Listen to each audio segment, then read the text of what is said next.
நமது பொன்னேரி தொகுதியின் வெற்றி வேட்பாளர் ராசாத்தி அவர்கள் உங்கள் முன்னால்.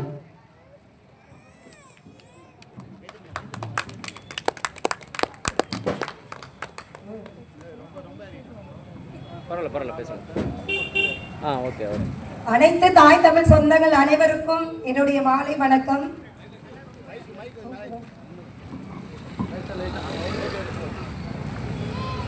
நான் எங்க வாக்கு கேட்டு போனாலும் எல்லாரும் சொல்ற விஷயம் பாத்தீங்கன்னா, என்னம்மா நாங்க தூய குடிநீர் இலவசமா கொடுப்போம், இலவச கல்வியை கொடுப்போம், இலவச மருத்துவத்தை கொடுப்போம், நீங்க என்ன புதுசா சொல்லிட்டு இருக்கீங்க? அப்ப இப்ப மட்டும் இலவச குடிநீர் வரலையா, இல்ல இலவச மருத்துவம் இல்லையா, இலவச கல்வி இல்லையா அப்படின்னு சொல்லி நீங்க என்ன புதுசா சொல்றீங்க அப்படின்னு கேக்குறாங்க. நாங்க சொல்ற கொள்கை என்னன்னா, அனைவருக்கும்ன்றது பணக்காரர்ல இருந்து எளிய குடும்பத்துல இருக்க எல்லாருக்குமே சமமான கல்வி, சமமான தரமான இலவச கல்வியை கொடுப்போம்னு சொல்றோம். அது ரெண்டுத்துக்கும் வித்தியாசம் இருக்கு கண்டிப்பா. அதே மாதிரிதான் மருத்துவம் இப்ப சொல்லிட்டு இருக்காங்களே, இலவச மருத்துவம் எவ்வளவோ இடத்துல இலவச மருத்துவம் ரொம்ப தரமா கொடுத்துட்டு இருக்கோம்னு சொல்லிட்டு, இங்க பழவேற்காடு பகுதியிலே பாத்தீங்கன்னா இங்க இருக்க அரசு மருத்துவமனையில எந்த ஒரு அடிப்படை வசதியுமே இல்லை. நான் காலையில இருந்து எல்லார்கிட்டயுமே எல்லா பொதுமக்கள் கிட்டயும் போய் கேட்டதுல சாதாரண எல்லாருமே சொல்ற ஒரே விஷயம், நீங்க எதுவுமே அடிப்படை தேவை கூட கிடையாது. இங்க இருந்து ஜிஹெச்க்கு அனுப்புறாங்க, பொன்னேரிக்கு அனுப்புறாங்க, ஸ்டான்லிக்கு அனுப்புறாங்க, ராஜீவ்காந்தி மருத்துவமனைக்கு அனுப்புறாங்க அப்படின்னு தான் எல்லாமே சொல்லிட்டு இருக்காங்க. நாங்க சொல்றது உலக தரத்துக்கு இலவச மருத்துவம். நீ எம்எல்ஏ எம்பி எந்த இதுவா இருந்தாலும் சரி, நீ கடைக்கோடி மக்களா இருந்தாலும் சரி, உனக்கு எல்லாருக்கும் ஒரே மருத்துவத்தை தான் கொடுப்போம். கண்டிப்பா அதை நீங்க எல்லாருமே புரிஞ்சுக்கணும். அதே மாதிரி இந்த இலவசம் சொல்லி பேசிட்டு இருக்கோமே, நம்ம என்ன சொல்றோம் நம்ம குழந்தைங்க கிட்ட, யாராச்சும் தெரியாதவங்க ஒரு சாக்லேட் கொடுத்தாலும் ஒரு பிஸ்கட் பாக்கெட் கொடுத்தாலும் தயவு செஞ்சு வாங்கிடாத. ஏன் அப்படின்னா, உனக்கு பிஸ்கெட் கொடுத்தா உன்னை கடத்தி கொண்டு போய் அந்த இடத்துல விட்டுருவான், உனக்கு கண்ணை நோண்டிடுவான், உனக்கு கடத்தி போய் சாகடிச்சிருவான்னு சொல்லி குழந்தைய பயப்படுத்தி வளர்க்குறோமே, அதே இதுவே நம்ம கடைபிடிக்கிறோமா? அதை நம்ம கண்டிப்பா சிந்திச்சு பார்க்கணும். நம்ம ஒவ்வொருவரும் இந்த மாதிரி ஒரு இலவசத்தை தேடி கையை நீட்டிட்டு போனா நம்ம பிச்சைக்காரங்கள தான் இருப்போம், அவன் பணக்காரர் தான் இருப்பான். கண்டிப்பா இந்த இலவசத்தை தாண்டி போகக்கூடாது. நம்ம குழந்தைங்களுக்கு அறிவுறுத்துற நம்மளும் அதை நிச்சயமா கடைபிடிக்கணும். சரி, அதே மாதிரிதான் இந்த இலவச மருத்துவம், இலவச கல்வி இதை பத்தி எல்லாம் பேசிட்டோம். இந்த தூய குடிநீர் சொல்லிட்டு இருக்காங்க. இங்க நம்ம சுற்றுவட்டார பகுதியில் பாத்தீங்கன்னா இங்க இல்லாத தொழிற்சாலைகளே கிடையாது. இங்க இல்லாத அவ்வளவு தொழிற்சாலைகள் இருக்கு, அவ்வளவு கழிவுகள் வெளியேற்றப்படுறாங்க. அப்ப நம்மளுக்கு எப்படி நம்மளுக்கு தூய குடிநீர் கிடைக்கும்? நீங்களே சொல்லுங்க, எப்படி குடிநீர் நம்ம கிடைக்கும்? யாராச்சும் நம்ம குழாயில வர தண்ணியை வச்சு நம்ம சமைக்கிறோமா, குடிக்கிறோமா? எல்லாமே காசு கொடுத்துதான் வாங்கி தண்ணியை கூட குடிச்சிட்டு இருக்கோம்.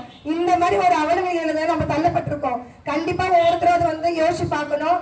ஒரு பெண் வேட்பாளரை நான் இந்த இடத்துல தலை நிமிர்ந்து சொல்றேன். நான் இந்த பகுதிக்கு என்ன எம்எல்ஏ அப்படிங்கன்னா கண்டிப்பா இந்த பழவேற்காடு பகுதியில் இருக்க எல்லா பிரச்சனையும் நான் முன்னாடி தீர்த்து வைப்பேன். இதை நான் 100% இந்த இடத்துல வாக்குறுதி கொடுக்குறேன் உங்களுக்கு. அதே மாதிரி பெண் பாதுகாப்பு, பெண் குழந்தைகள் 2 வயசு குழந்தைங்க, பிஞ்சு குழந்தை, அந்த பிஞ்சு குழந்தை கூட பாலியல் வன்புணர்வு செய்யறாங்க. அந்த மாதிரி ஒரு சமூகத்துல வாழ்றது வெக்கமா இருக்கு. பெண்களுடைய பாதுகாப்பை எந்த அரசாங்கமாச்சும் உறுதிப்படுத்துறாங்களா? அவங்களுக்கு தண்டனை வாங்கி கொடுக்குறாங்களா? அந்த பாலியல் வன்புணர்வு நடக்கிற அந்த 2 நாள் 3 நாள் அதிகபட்சம் 1 வாரம் பேசுறாங்க. அதுக்கப்புறம் என்ன ஆகுது? அவ்வளவுதான். அந்த பாதிப்பு அந்த குடும்பத்தை மட்டும்தான் பாதிக்குது. வேற யாருக்கும் அந்த பாதிப்பு இருக்கா? ஏன் இருக்காது? ஏன்னா அது எங்கேயோ இருக்கிற மூல முடைக்குல இருக்கிற ஒரு சாதாரண குடும்பத்துல இருக்க ஒரு பிள்ளைக்கு நடக்குது. அதனால அது காணாம போயிடுது. இதுவே ஒரு எம்எல்ஏ வீட்லயோ, ஒரு எம்பி வீட்லயோ, ஒரு முதலமைச்சர் வீட்லயோ அந்த மாதிரி ஒரு பெண்ணுக்கு ஒரு வன்புணர்வு நடந்தா அவங்க சும்மா விடுவாங்களா? நம்ம அதை யோசிச்சு பார்க்கணும். ஏன் இந்த மாதிரி பாலியல் வன்புணர்வு நடக்குது? சட்டம் ஒழுங்கு சரியா இருக்கா அப்படின்னு சொல்லி நம்ம யோசிச்சு பார்க்கணும். நாங்க ஒரு பெண் வேட்பாளரா சொல்றேன், நாங்க கண்டிப்பா ஆட்சிக்கு அமைந்தா 100% பெண்கள் பாதுகாப்பை நான் உறுதிப்படுத்துவேங்க. எங்க அண்ணன் செல்வன் சீவன் பண்ணுவாரு. அவர் என்ன சொல்றாருன்னா, பெண்ணை தொட்டா அவன் கெட்டா, அந்த இடத்துல அவனுக்கு மருந்து கொடுப்பேன், அவனுக்கு விசாரணையே கிடையாதுங்க. அவனை தொட்டா அவன் கெட்டா, அவ்வளவுதான், அவனுக்கு மருந்து தண்டனை மட்டும்தான் தீர்வு. நம்ம எப்ப நம்ம தண்டனை கடுமைப்படுத்துறோமோ அப்பதான் குற்றங்கள் கண்டிப்பா குறையும். அதே மாதிரிதான் மதுக்கடை அடுத்ததா இந்த பாலியல் குற்றத்துக்கு காரணம் என்ன நினைக்கிறீங்க? இந்த மாதிரி போதைப் பொருள், கஞ்சா, மதுக்கடை, இந்த மாதிரினாலதான் வந்து இளைஞர்கள் வந்து அதிகமா வந்து பாதிக்கப்படுறாங்க. அதனாலதான் இந்த மாதிரி பிரச்சனைகள்லாம் வந்து ஏற்படுது. நம்ம வந்து நிறைய பேர் பார்த்திருப்பீங்க, சாலை போட சொல்லி போராட்டம் பண்ணியிருப்போம். அதே மாதிரி குடிநீர் வசதியில போராட்டம் பண்ணியிருப்போம். ஆனா இந்த அரசாங்கம் வந்து நம்ம என்ன போராட்டம் பண்ணாலும் காதுல வாங்க மாட்டாங்க. ஆனா ஒயின் ஷாப் மட்டும் நம்ம ஒரு போராட்டமும் பண்ணியிருக்க மாட்டோம். நம்ம கேட்காமையே வாரி வாரி வாரி கொடுப்பாங்க. தெருவு தெருக்கு ஒயின் ஷாப், தெருவு தெருக்கு. ஏன் அப்படின்னா நம்ம வந்து நடு ரோட்ல உட்காந்து போராட்டம் பண்ணல. அக்கா எங்க வீட்டுல குடிக்கிறதுக்கு எங்க வீட்டுக்காரர் குடிப்பாரு, எங்க அண்ணன் குடிப்பாரு, நீங்க ஒயின் ஷாப் திறந்து வைங்க அப்படின்னு நமக்கு போய் கேட்டிருக்கோம். அதனால நம்ம அரசாங்கம் வந்து தெருவுக்கு தெருவுக்கு ஒயின் ஷாப்பை வந்து திறந்து வச்சிருக்காங்க. நீங்க எல்லாமே வந்து கண்டிப்பா யோசிச்சு பார்க்கணும். இந்த சாதாரண எளிய மக்கள் உங்க சகோதரி வந்திருக்கேன். கண்டிப்பா உங்களோட பொண்ணான வாக்க விவசாய சின்னத்துல போட்டு சகோதரி ஜெயிக்க வைக்கணும். 100% கண்டிப்பா உறுதிப்படுத்துவேன்.